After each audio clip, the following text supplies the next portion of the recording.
Bueno, muy bien. Me piden que hable más fuerte. ¿Es correcto?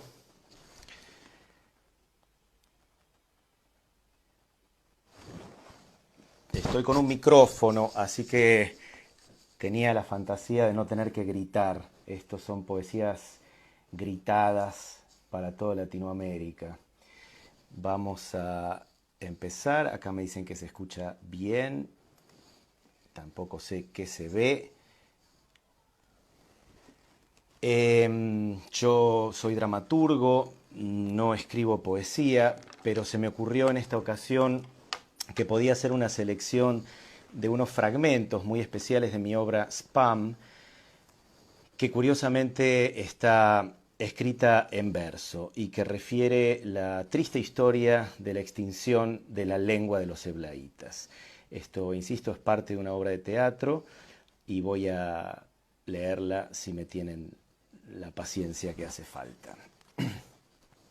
Día 7. La lengua de los heblaítas. Los heblaítas, en las inmediaciones de los acadios, no conocían las preposiciones, pero en cambio gozaban de un léxico riquísimo, el más rico del que se tenga memoria en la historia de las lenguas. Veamos cómo funcionaba, al menos mientras duró.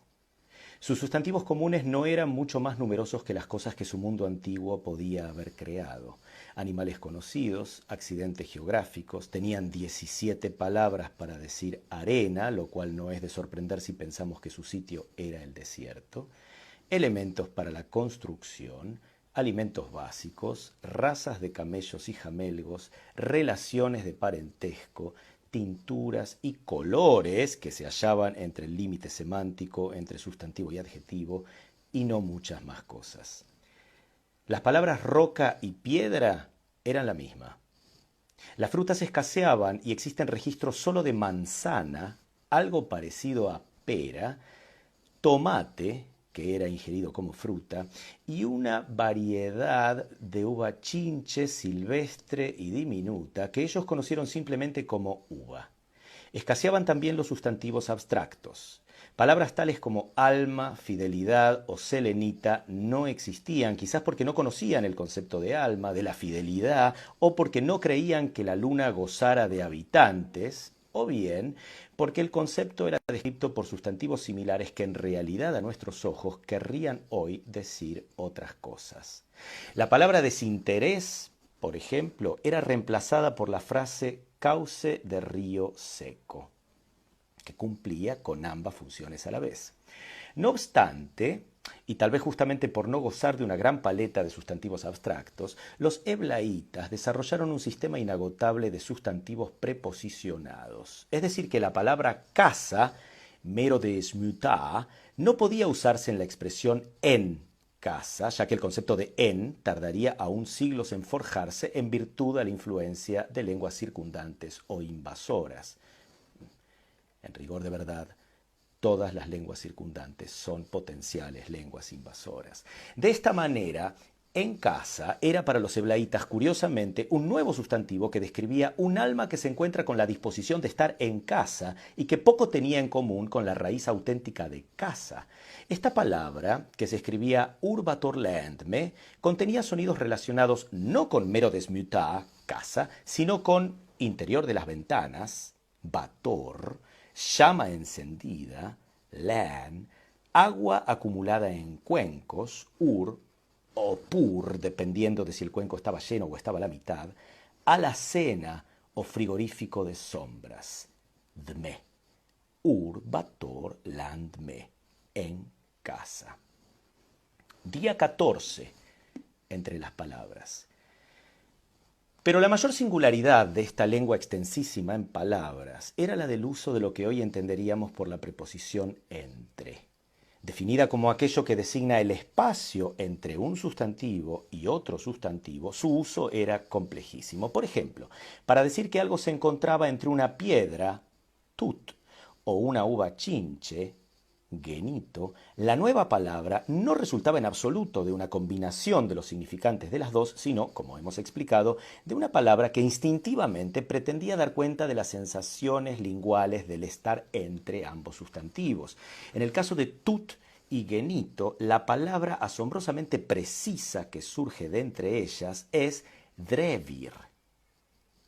El diccionario heblaíta, merced a esta habilidad combinatoria, era extensísimo, y al estar tallado en roca en sitios públicos para la consulta masiva y eficaz de todos los hablantes, muy pronto toda Ebla y otras pequeñas ciudades comenzaron a ser de manera íntegra soporte de este listado interminable de conceptos, porque se empezaron a usar las paredes de cuanto edificio disponible estaba a mano.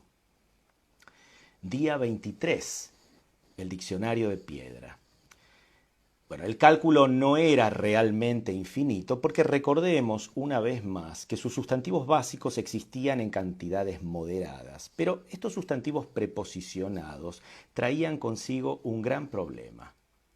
Si bien era lícito determinar palabras nuevas para conceptos tales como el espacio que hay entre una hoja de parra chinche secada al sol y un plato que sirve de base a un cuenco semillero, Besti Fortentre en este caso, luego se debía tener en cuenta que eventualmente podría darse el caso de un hablante que necesitara un término para describir el espacio entre, por ejemplo, una mano, diebita, y un Vesti Fortentre, es decir, el nombre de aquel espacio entre la mano, en movimiento diebita o no, diebitus, y el lugar aproximado entre la hoja de parra y el cuenco y las semillas. Un espacio que no tenía nombre en persa, ni en griego, ni en hebreo.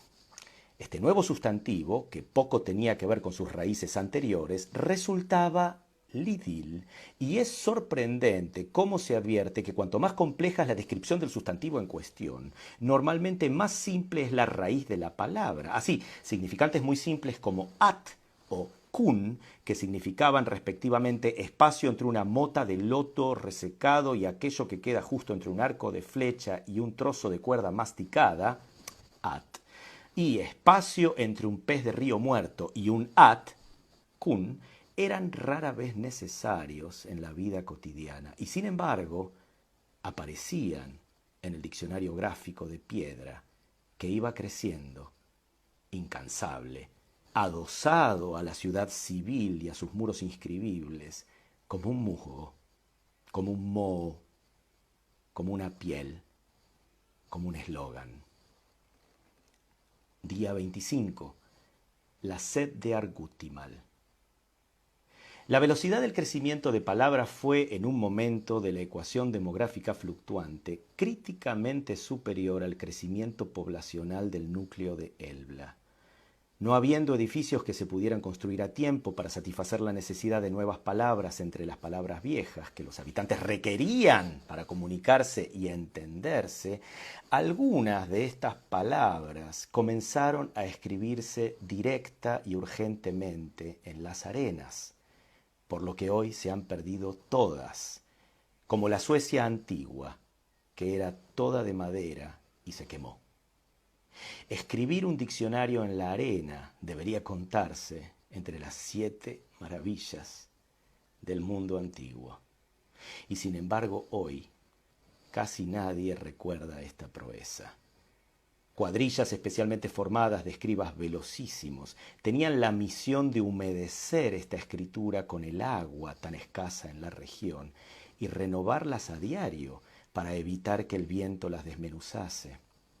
Según se sabe, el poema testimonial de La sed de Argutimal describe el padecimiento de Argutimal el Viejo, que pide agua a los escribas porque se muere de sed frente a su casa, y ellos prefieren usarla en la conservación de palabras como dennebetes, espacio entre una cebolla cruda y una cebolla semicocida en el vapor, o maté figuyaid, espacio entre la huella de una rueda y un simple dennebetes.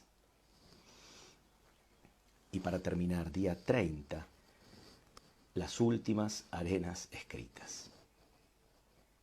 La proporción entre escribas y soldados se inclinó rápidamente en favor de los primeros. Los soldados se hacían escribas, los príncipes se hacían escribas, los herreros se hacían escribas, las mujeres se hacían escribas. La ciudad quedó indefensa ante el ataque de Sargón y sus acadios, que tenían un lenguaje muy básico, muy tosco, con el que era prácticamente imposible conformar cadenas de conceptos o ensayar la poesía.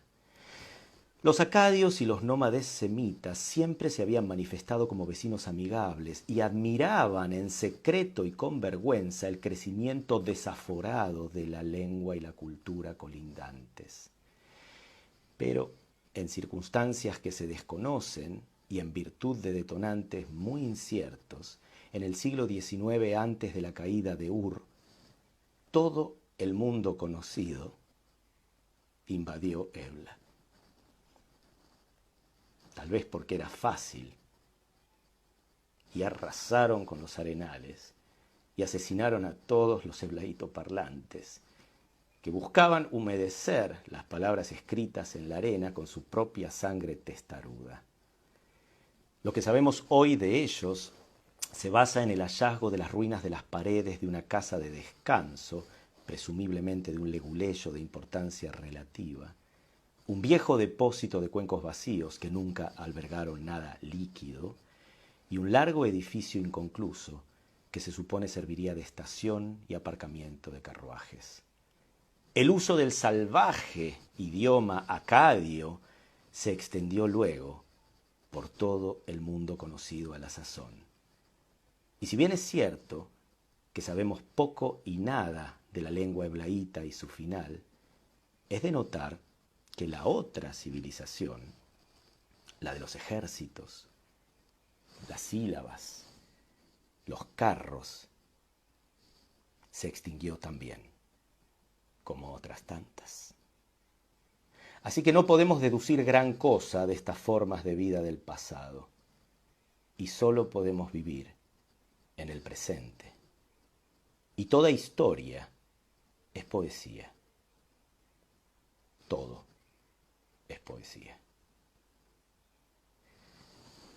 Muchas gracias.